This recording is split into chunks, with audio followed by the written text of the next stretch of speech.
All right.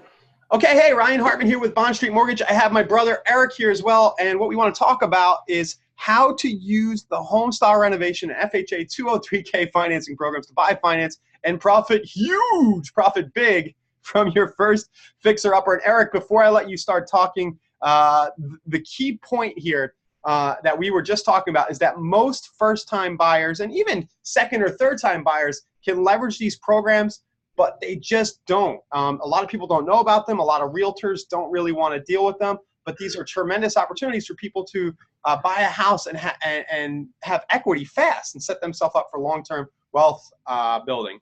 And I'll let you start. I want to let you just talk about the first, I don't know if that was your first house, but you recently, a couple of years ago, bought a house using one of these programs before you got licensed as a mortgage person. Absolutely. Yep. So it was actually my second home purchase, but it had been a number of years between ownership, so it did count as a first-time home buyer. So that's important to note. If you owned a home, but it's been 3 years, you count as a first-time home buyer again. I did the home style renovation loan. It included the purchase price and included renovation funds to fix up the home. My case study is the reason why I'm so motivated to talk about this with everybody. I bought a property. I increased the value of that property by $60,000 in 45 days. Yeah, let's talk about specific numbers, because I think people are interested in this. So you found a house in St. Pete. It was in the Old Northeast. Wow. That's right. One of the most coveted neighborhoods down here. And then what'd you pay? $299? It was just $298 was the purchase price. Yep. And it covered $60K was the renovation, and that's based on they do an after appraised value estimate, and at that time I was only allowed to get 50% of the after appraised value. They appraised the home at roughly $420,000 if we did all. So the appraised, when you first bought it, what was the assumed after rehab value? They kind of do an appraisal, right, and tell you what they think it's going to be worth after. Based on the list of renovations that I provided to them, they estimated that the value of the home would be right around $420,000. Okay, that's the number you're talking about. So $420K, and then you were able to borrow how much? I was able to borrow 50% of the difference between the $420K and the purchase price of $298. Okay. Gotcha. That was me back in 2015. The fantastic thing that we just found out about 10 days ago, they increased that to 75% of the difference. Right? So in my situation, I was able to get roughly $61,000 in renovation spend. If that were the case today, we would be looking at roughly 90, right? Right. You could have gotten an extra 30,000 if the current rules were in place. Exactly. So now, go ahead. So you basically got a loan for $360,000 on a $299,000 house. Is that the right way to put that? Correct. Yep. And it's one mortgage, one loan. It eliminates the whole second mortgage or second loan to do rehabbing, renovations, things like that. And then another key point, tying it into the one individual loan, as a homeowner, as a home purchaser, I didn't have to deal with the stress of wondering if my contractor was going to show up, do the job, take the money and run, et cetera, et cetera.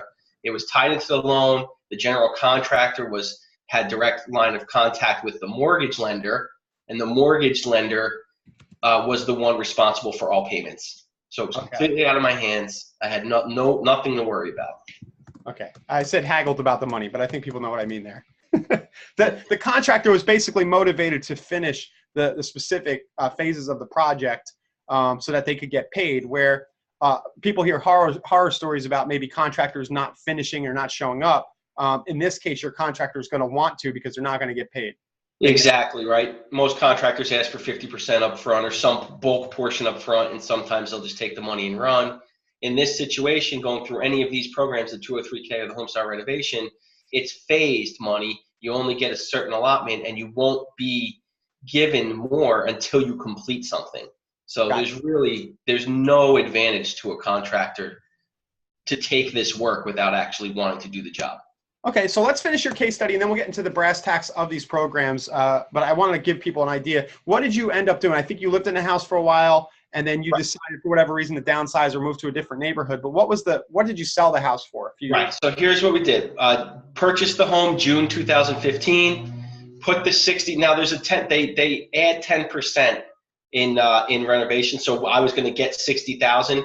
They had to add another 6,000 to that loan, right? For a variance for any issues that might come up. Okay. So basically, and I ended up using that full 10%. We ended up having to tent the property. So anyway, my full purchase price ended up being right about $364,000 for the property. Right.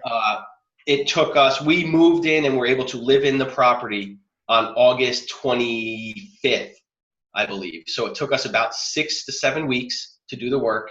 Right. We moved into the home. We did a new roof, new kitchen, fixed up the floors, fixed up the back. We put $67,000 worth of work into the property. It was a mess. Well, it was a mess. Yeah. We lived in the property for about 20 months. We moved out because somebody knocked on our door and wanted to rent it. They offered us a price that we couldn't refuse, so we rented it out. They were moving down to shop for a home. They were just getting familiar with the area. He stayed for about 8 months until he found a home that he wanted to purchase.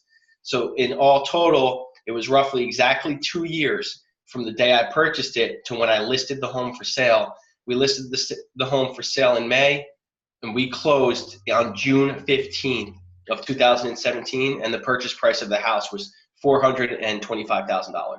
Okay, great. So not only did you enjoy the benefit of living there, you got some rental income, but you made about $50,000 roughly. We made about $60,000 on the property. Yeah.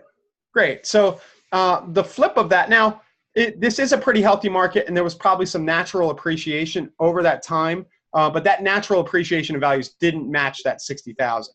Correct. Right. Like you benefited from, let's say at least half of that was wealth that you built by just taking advantage of this program, using the available funds. The other key point here I really want people to get is that you probably couldn't have bought a house in the old Northeast because there was nothing available of that size for under $400 or $450 or $500. Absolutely. That is the key point. Right. So by buying the fixer-upper, you were able to get into a neighborhood that you might not have been otherwise able to get into. Absolutely. Really key point. I know a lot of people, a lot of first-time buyers, they assume they can't be in a certain neighborhood. But if you look at the lower end and the fixer-upper stuff that's out there, and you couple it with these two programs we're going to talk about now, you might find some opportunities for yourself. So. All right, so let's drill down. I don't want to keep people here too long, but let's just give them the basics. I have FHA 203K first. Basically, 3.5% down is the lowest down payment, right? Correct. Can you get seller's assist for closing costs? That's a great question. I believe that you can in first-time home buyer situations. Excuse me. Yeah. I think you on FHA 203K we can, but we'll double check on that. It just popped in my head. I throw you off there. Seller's assist basically means the seller can help you pay part of that 3.5 or part of your closing costs to minimize your down payment. You can go 110% of the after appraised value. Right. So that's if they say the house is going to be worth 400, you could basically finance up to 440. And here I have the example, 100K purchase price, 50K. We'll leave this out. Sorry. Eric, I confess, I stole these notes from something else I was doing. Okay.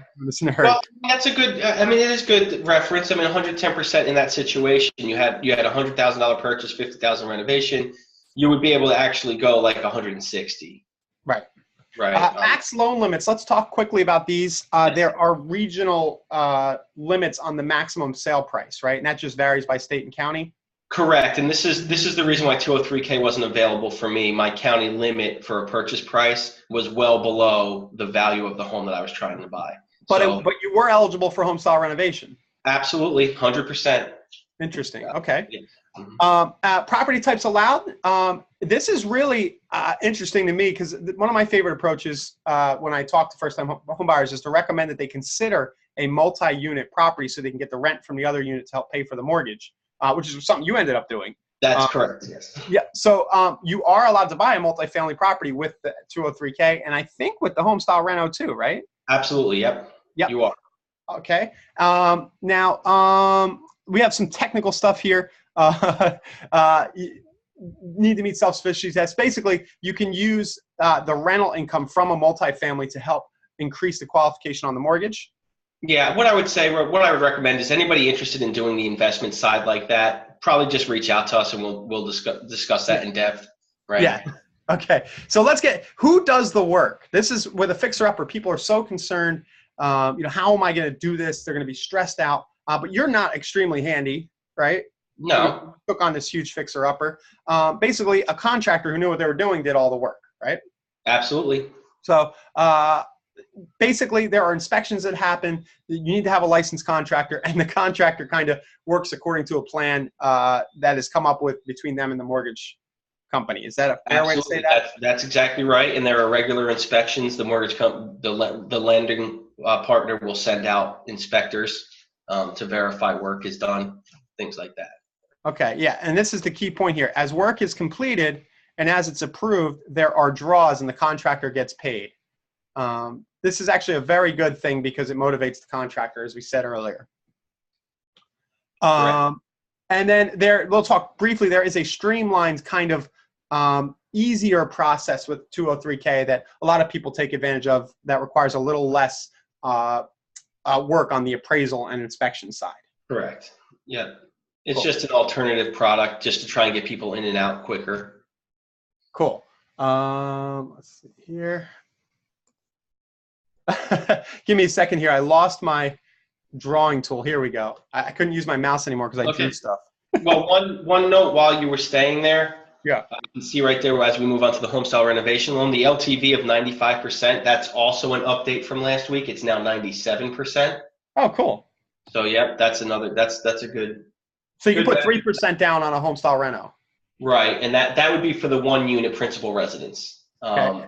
If you're looking at the others, then it still remains the 95. Okay. 15 and 30-year terms. That's the same for 203K? I don't know. I'm pretty sure 203K was only 30. Okay. Last time I checked, but again, home style reno lets you do 15, but we can find out. Some people, most first-time buyers are probably going to want to stretch the term out for 30 years to have the lower payment, but you do have the option of doing a 15, pay it off quicker. Matt, this is a big one, Eric. You just mentioned. Yep. Absolutely. Yep. So if you have a manufactured home, sometimes you can run up. Down here in Florida, we have a lot of confusion between mobile homes, manufactured homes. Manufactured home would be any property that's actually on a foundation. Sometimes they're tough to get mortgage financing for because they depreciate differently, more like an auto loan. But the home style renovation loan is your key to this one. You buy the manufactured home, you get the home style renovation loan, you fix it up, and you're good to go. Awesome. So this can be, one note here. This is kind of the conventional answer to the government 203K. These are similar programs, and it's going to really just matter what your situation is, which one Eric and the team here at Bond Street Mortgage probably. Yeah, one more benefit to the home style renovation loan, higher value, so you can get a higher value, more renovation. But the big key, the home style renovation loan isn't exclusive to just functional repairs. So if you wanted to install a pool on your property, you could use the home style renovation loan. If you want a hot tub, a sauna, if you want any type of, it's basically anything that you'd like to do that could improve the value of the property, it will be funded. Yes, fun. I'm trying to type functional with my right hand. I'm left-handed using my drawing tool. And what I'm trying to say here is it doesn't need to be functional. You can use the money for fun stuff. Yeah. All right. So I will never try to do that again with this drawing tool. All right. So let's keep going here. Renovation cannot exceed 75% of the after rehab value, right? Correct. We kind of mentioned that. Max loan limits, it kind of follows the same guidelines as the 203. It does follow the same guidelines, but they're much, much higher. Gotcha. So you're just going to want to check what that is before you go make an offer on a property. Your realtor and your loan officer should be able to let you know there. You just ask them, say, hey, I'm looking at a property here. What is my limit? And they'll tell you. Right. And this is for those clients that are working with an agent and they pass on homes because it says cash buyer only. home style renovation loan counts as cash in this situation. You can buy a cash only property with a home style renovation loan. That's really good point. So what Eric's referring to is if you're looking in the MLS or you're looking on realtor.com, you're searching on your real estate site, sometimes in the remarks I'll say cash buyer only because this place is a poop hole. It's a crap. It's in bad shape, and you're not going to be able to get financing. So a lot of realtors will put that cash buyers only. But really, if you come with a home style rental or a 203K deal, it can get financed, and it kind of creates an opportunity for you because those properties that the investors, the cash only buyers, kind of aren't thrilled about because they really want to make huge profits. The buyer bringing a home style renter or 203K can still have some equity kind of fall right between there, and they're not competing with any of the other buyers in the marketplace because nobody knows about this stuff. Absolutely correct. They're basically positioning yourself to be more attractive to the seller because the seller's going to get a bigger sale price from you than they would be from a cash buyer. Right. You kind of fall in that middle. It's a nice little opportunity slice. I don't know how to communicate that, but definitely with this knowledge, if you're watching this, you have a little bit of an advantage over other buyers. So really believe that. HUD inspector not needed. I'll skip some of this stuff. I kind of copied some mumbo jumbo from James, the CEO of Bond Street. Yeah. Just so you know, in terms of doing your own work with the home style renovation loan, you do need to be a contractor. You need to be licensed. Okay. So you can't do your own work. You need to be licensed. There's probably, it doesn't mean you can't do work on your own house in terms of the draws for the money. Correct. The work being covered by the scope of the project. Right. Okay. Eric, I think we've gone on pretty long here. I don't think we need to drill into the specific terms of these programs. People just need to know that this is something most buyers will qualify for. Absolutely. There is no difference between this and a first-time home buyer program. Yeah. And I want to mention too, I'm a licensed realtor as well. I have some friends who are buying a house now. They're buying a house that's in pretty good shape. And they are using the home style reno to just get some stuff that they want done. Like you said before, it doesn't need to be functional stuff. They want a new kitchen, they want a new bath. They're using these programs, or it might be a streamlined 203K. So don't assume that you have to buy a total shell. Most properties, almost any property you find, has some things that could be done to increase the value. And I would say that probably 90%, like a very high percentage of people shopping for a home right now, could leverage these programs. Absolutely. Anyone that doesn't want a turnkey home could use this program. Yeah. So there you go. Next steps. I'm going to plug you, Eric. His name's Eric Hartman. He's kind of crazy, but it's all right. You'll be okay. He knows what he's talking about. 813-597-8675. ehartman@bondstreetloans.com. If you happen to be in St. Petersburg, Florida area, or Gulfport, we have an office right on Gulfport Boulevard. You can always drop by and see us in person, but just go ahead and text Eric, call him, or send an email. We'll get you going with this right away. Anything else, Eric? No, just looking forward to talking to anybody. I'm telling you, it's the best program out there right now for anyone that wants to fix up their house. Yeah, and let's stress this. Buying a house is really an investment. So by doing something like this, you're increasing your long-term, your capacity for building long-term wealth. If you can buy cheaper now and start building equity young or early on as you buy your first or second home, it's going to ripple on into the future as you perhaps buy other investment properties and things of that nature. And working with a company like Bond Street Mortgage, advisors like Eric, not only are we going to help you with this transaction, but we want to make sure that you do really well on this first transaction. So down the road, we can help you with the financing selfishly on those other transactions, right? Yeah. Good sell. Good sell. All right. Let's cut off right now. Go ahead, reach out to Eric if you want to know more about this stuff. All right.